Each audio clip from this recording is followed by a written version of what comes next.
Hi hello friends, welcome to my channel. ನೀವು ನೋಡ್ತಿದ್ರೆ MS cooking Kannada channel. So ಇವತ್ತಿನ recipe ಬಂದು ಎಗ್ ಫ್ರೈಡ್ ರೈಸ್. ಯಾವುದೇ ಸಾಸ್ನ ಉಪಯೋಗಿಸದೆ ಮನೆಯಲ್ಲೇ ಮಾಡುವಂಥ ಎಗ್ ಫ್ರೈಡ್ ರೈಸ್ ರೆಸಿಪಿನ ವ್ಲಾಗಲ್ಲೇ ಶೇರ್ ಮಾಡ್ಕೊಳ್ತಿದ್ದೀನಿ. ಅಂದರೆ ಅದಕ್ಕೆಲ್ಲ ನನ್ನ ಚಾನಲ್ನ ಸಬ್ಸ್ಕ್ರೈಬ್ ಆಗದೆ ಹಂಗೆ ನೋಡ್ತಾ ಇದ್ದೀರಾ, ಪ್ಲೀಸ್ ಸಬ್ಸ್ಕ್ರೈಬ್ ಆಗಿ ನೋಡಿ. ಹಾಗೆ ಪೂರ್ತಿ ವಿಡಿಯೋನ ನೋಡಿ ಇಷ್ಟ ಆದರೆ ಒಂದು ಲೈಕ್, ನಿಮ್ಮ ಫ್ರೆಂಡ್ಸ್ ಫ್ಯಾಮಿಲಿ ಕೂಡ ಶೇರ್ ಮಾಡಿ. ನೋಡಿ, ಯಾವುದೇ ಸಾಸ್ನ ಉಪಯೋಗಿಸ್ದೆ ಮನೆಯಲ್ಲೇ ಮಾಡೋವಂಥ ಎಗ್ ಫ್ರೈಡ್ ರೈಸ್ ಇವತ್ತಿನ ವ್ಲಾಗಲ್ಲಿ ಶೇರ್ ಮಾಡ್ಕೊಳ್ತಿದ್ದೀನಿ. ಬನ್ನಿ ಹೇಗೆ ಮಾಡೋದು ಅಂತ ನೋಡೋಣ. ಮೊದಲಿಗೆ ನಾನಿಲ್ಲಿ ವೆಜಿಟೇಬಲ್ಸ್ನ ಕಟ್ ಮಾಡಿ ಇಟ್ಕೊಂಡಿದ್ದೀನಿ. ಕ್ಯಾರೆಟು, ಬೀನ್ಸು ಮತ್ತು ಎಲೆಕೋಸನ್ನು ತೊಗೊಂಡಿದ್ದೀನಿ. ಹಾಗೆ ಶುಂಠಿ ಬೆಳ್ಳುಳ್ಳಿನ ಜಜ್ಜಿ ಇಟ್ಕೊಂಡಿದ್ದೀನಿ. ಹಾಗೆ ಕೊತ್ತಂಬರಿ, ಒಂದು 4 ಹಸಿಮೆಣಸಿನ್ಕಾಯಿ ಮತ್ತು ಶುಂಠಿ ಬೆಳ್ಳುಳ್ಳಿನ ಸ್ವಲ್ಪ ಸಣ್ಣದಾಗಿ ಕಟ್ ಮಾಡಿ ಇಟ್ಕೊಂಡಿದ್ದೀನಿ.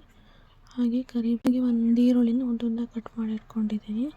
ಹಾಗೆ ಅದಕ್ಕೆ ಬೇಕಾಗಿರೋಂಥ ಮಸಾಲೆಯಲ್ಲಿ ಸ್ವಲ್ಪ ಅಚ್ಕಾರದ ಪುಡಿ ಅರ್ಧ ಟೀ ಸ್ಪೂನ್ ಗರಂ ಮಸಾಲ, ಅರ್ಧ ಟೀ ಸ್ಪೂನ್ ಚಿಕನ್ ಮಸಾಲ, ಅರ್ಧ ಟೀ ಸ್ಪೂನ್ ಪುಡಿ, 1/4 ಟೀ ಸ್ಪೂನಷ್ಟು ಅರಿಶಿಣ ತೊಗೊಂಡಿದ್ದೀನಿ. ಹಾಗೆ ಇಲ್ಲಿ ಸ್ವಲ್ಪ ರುಚಿಗೆ ತಕ್ಕಷ್ಟು ಉಪ್ಪನ್ನು ಕೂಡ ತೊಗೊಂಡಿದ್ದೀನಿ.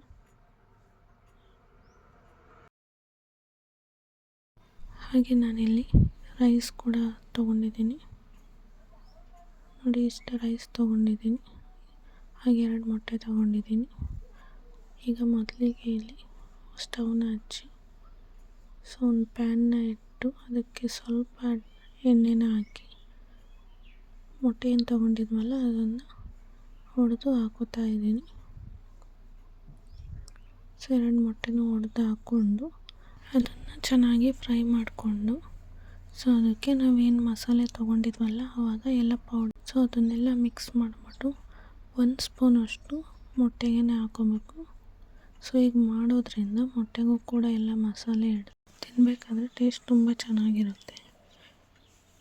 ಹಾಗಾಗಿ ಇವಾಗಲೇ ಮಸಾಲೆನ ಹಾಕ್ಕೊಂಡು ಇವಾಗ ಅದಕ್ಕೆ ಸ್ವಲ್ಪ ಉಪ್ಪನ್ನು ಹಾಕ್ಕೊಂಡು ಚೆನ್ನಾಗಿ ಫ್ರೈ ಮಾಡ್ಕೋಬೇಕು. ಇದನ್ನು ಸಪ್ರೇಟ್ ಹುರಿದು ಎತ್ತಿಟ್ಕೋಬೇಕು.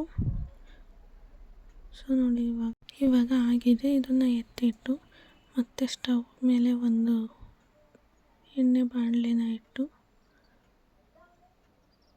ಅದಕ್ಕೆ ಅಡುಗೆ ಎಣ್ಣೆನ ಹಾಕಿ ಒಂದು 5ರಿಂದ 6 ಸ್ಪೂನಷ್ಟು ಎಣ್ಣೆನ ಹಾಕಿ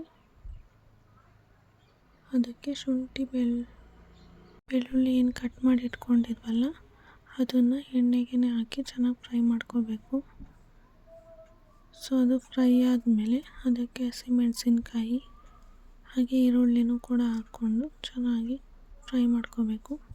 ಕರಿಬೇವನ್ನು ಸಹ ಈಗಲೇ ಹಾಕ್ಕೊಂಡು ಫ್ರೈ ಮಾಡ್ಕೊಳ್ಳಿ. ಅದಾದಮೇಲೆ ಇಲ್ಲಿ ಈರುಳ್ಳಿನೂ ಕೂಡ ಹೆಚ್ಚಿಟ್ಕೊಂಡಿದ್ವಲ್ಲ ಅದನ್ನು ಹಾಕಿ ಫ್ರೈ ಮಾಡ್ಕೋಬೇಕು. ಇದು ಫುಲ್ ಸಾಫ್ಟ್ ಆಗೋವರೆಗೂ ಏನು ಫ್ರೈ ಮಾಡ್ಕೊಳ್ಳೋದು ಬೇಡ. ಕ್ರಂಚಿ ಆಗಿದ್ರೇ ಚೆಂದ. ಹಾಗಾಗಿ ಸ್ವಲ್ಪ ಮಾತ್ರ ಫ್ರೈ ಮಾಡಿಕೊಂಡು ಶುಂಠಿ ಬೆಳ್ಳುಳ್ಳಿ ಪೇಸ್ಟ್ನ ಹಾಕಿ ಅದರ ಹಸಿ ವಾಸನೆ ಹೋಗೋವರೆಗೂ ಫ್ರೈ ಮಾಡಿಕೊಂಡು ಅದಕ್ಕೆ ವೆಜಿಟೇಬಲ್ಸ್ ಏನು ಕಟ್ ಮಾಡಿ ಇಟ್ಕೊಂಡಿದ್ವಲ್ಲ ಅದನ್ನು ಕೂಡ ಇವಾಗಲೇ ಆ್ಯಡ್ ಮಾಡಿಕೊಂಡು ಚೆನ್ನಾಗಿ ಫ್ರೈ ಮಾಡ್ಕೊಳ್ಳಿ. ಅದು ಏನು ಫುಲ್ ಸಾಫ್ಟ್ ಆಗೋವರೆಗೂ ಏನು ಫ್ರೈ ಮಾಡ್ಕೊಳ್ಳೋದು ಬೇಡ. ರೈಸ್ ಆಗಿರೋದ್ರಿಂದ ಕ್ರಂಚಿ ಆಗಿದ್ರೇ ಚೆನ್ನಾಗಿರುತ್ತೆ. ನೋಡಿ, ಇವಾಗ ಹಾಕ್ಬಿಟ್ಟು ಚೆನ್ನಾಗಿ ಫ್ರೈ ಮಾಡ್ಕೋಬೇಕು. ಇದು ಫ್ರೈ ಆಗಬೇಕಾದ್ರೇ ಇದಕ್ಕೆ ಸ್ವಲ್ಪ ಸಾಲ್ಟನ್ನು ಆ್ಯಡ್ ಮಾಡಬೇಕು. ಸಾಲ್ಟ್ ಹಾಕೋದ್ರಿಂದ ಚೆನ್ನಾಗಿ ಫ್ರೈ ಆಗುತ್ತೆ. ಹಾಗೆ ಬೇಗ ಕೂಡ ಫ್ರೈ ಆಗುತ್ತೆ.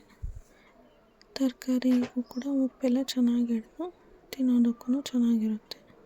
ಹಾಗಾಗಿ ಸಾಲ್ಟ್ ಹಾಕಿ ಚೆನ್ನಾಗಿ ಫ್ರೈ ಮಾಡಿಕೊಂಡು ಒಂದು ಲಿಡ್ನ ಕ್ಲೋಸ್ ಮಾಡಿಬಿಟ್ಟು ಸಿಮ್ಮಲ್ಲಿಟ್ಟು ಒಂದು 5 ನಿಮಿಷ ಫ್ರೈ ಆಗೋದಕ್ಕೆ ಬಿಟ್ಬಿಡಿ.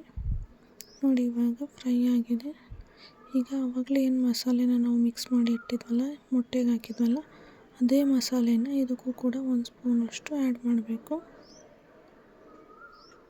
ನೋಡಿ, ಇವಾಗ ಆ್ಯಡ್ ಮಾಡಿಬಿಟ್ಟು ಅದೇ ಪೌಡರ್ನ ಇಲ್ಲೇ ಹಾಕೋದ್ರಿಂದ ತರಕಾರಿಗೂ ಪೌಡ್ರೆಲ್ಲ ಮಿಕ್ಸ್ ಆಗಿ ಟೇಸ್ಟ್ ಚೆನ್ನಾಗಿರುತ್ತೆ. ಬೇಕಿದ್ರೆ ನೀವು ಒಂದ್ಸಲ ಈ ಥರ ಟ್ರೈ ಮಾಡಿ ನೋಡಿ. ಇವಾಗ ಫ್ರೈ ಆಗಿದೆ. ಈಗ ಅದಕ್ಕೆ ರೈಸ್ ಹಾಕ್ಬಿಟ್ಟು ನಾನು ಮಾಡ್ತಾಯಿರೋ ಕ್ವಾಂಟಿಟಿಲಿ 3 ಜನಕ್ಕೆ ಆರಾಮಾಗಿ ಆಗುತ್ತೆ. ಸೊ ನಾನಿಲ್ಲಿ 1 ಕಪ್ ರೈಸ್ನ ತೊಗೊಂಡಿದ್ದೆ. ಸೊ ಅಷ್ಟನ್ನು ಹಾಕಿದ್ದೀನಿ. ಅದನ್ನು ಹಾಕಿ ಮತ್ತು ಮಸಾಲೆ ಏನು ಮಿಕ್ಕಿತ್ತಲ್ಲ ಅದನ್ನು ಇವಾಗೆಲ್ಲ ಪೂರ್ತಿ ಹಾಕಿ ಚೆನ್ನಾಗಿ ಫ್ರೈ ಮಾಡ್ಕೋಬೇಕು. ಹಾಗೆ ನಾವು ಟೇಸ್ಟ್ ನೋಡಿ ಉಪ್ಪೇನಾದರೂ ಬೇಕಿದ್ದರೆ ಉಪ್ಪನ್ನು ಕೂಡ ಇವಾಗಲೇ ಆ್ಯಡ್ ಮಾಡ್ಕೋಬೋದು. ಮಾಡಿಕೊಂಡು ನಾವು ಮೊಟ್ಟೆನ ಏನು ಹುರಿದಿಟ್ಟಿದ್ವಲ್ಲ ಅದನ್ನು ಕೂಡ ಇವಾಗಲೇ ಹಾಕಿ ಸೊ ಚೆನ್ನಾಗಿ ಫ್ರೈ ಮಾಡ್ಕೊಳ್ಳಿ. ಚೆನ್ನಾಗಿ ಮಿಕ್ಸ್ ಮಾಡಬೇಕು. ಮಿಕ್ಸ್ ಮಾಡಿದ್ರೇ ಅದು ಚೆನ್ನಾಗಿರೋದು. ಸೊ ಫ್ಲೇಮ್ನ ಯಾವಾಗಲೂ ಸಿಮ್ಮಲ್ಲಿ ಇಟ್ಟಿರಿ. ಸಿಮ್ಮಲ್ಲಿ ಇಟ್ಟು ಫ್ರೈ ಮಾಡ್ಕೊಳ್ಳಿ, ಇಲ್ಲಾಂದರೆ ತಳ ಹಿಡ್ದಂಗೆ ಆಗಿಬಿಡುತ್ತೆ. ಸೊ ಇವಾಗ ಚೆನ್ನಾಗಿ ಫ್ರೈ ಮಾಡಿಕೊಂಡು ಲಾಸ್ಟಲ್ಲಿ ಸ್ವಲ್ಪ ಕೊತ್ತಂಬರಿ ಕಟ್ ಮಾಡಿ ಇಟ್ಕೊಂಡಿದ್ವಲ್ಲ ಅದನ್ನು ಕೂಡ ಹಾಕಿ ಚೆನ್ನಾಗಿ ಮಿಕ್ಸ್ ಮಾಡ್ಕೊಳ್ಳಿ. ತುಂಬ ಅಂದರೆ ತುಂಬ ಚೆನ್ನಾಗಿರುತ್ತೆ, ಹಾಗೆ ಈಸಿಯಾಗಿ ಕೂಡ ಆಗುತ್ತೆ. ಸೊ ಯಾವುದೇ ಸಾಸನ್ನು ಕೂಡ ಬಳಸ್ತೀವಿ, ತುಂಬ ಟೇಸ್ಟಿಯಾಗಿ ಮನೆಯಲ್ಲೇ ಮಾಡ್ಕೊಳ್ಬೋದು ಈ ಫ್ರೈಡ್ ರೈಸ್ನ.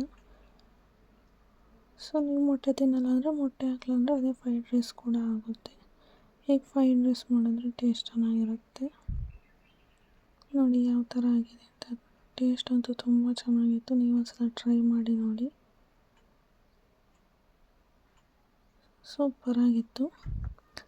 ಐ ಹೋಪ್ ಈ ವಿಡಿಯೋ ಎಲ್ಲರಿಗೂ ಇಷ್ಟ ಆಯಿತು ಅಂತ ಅಂದ್ಕೊಳ್ತೀನಿ. ಹಾಗೆ ಯಾರಾದರೂ ಸಬ್ಸ್ಕ್ರೈಬ್ ಆಗದೆ ಹಾಗೆ ನೋಡ್ತಾಯಿದ್ರೆ ಪ್ಲೀಸ್ ಸಬ್ಸ್ಕ್ರೈಬ್ ಆಗಿ ನೋಡಿ. Thank you for watching.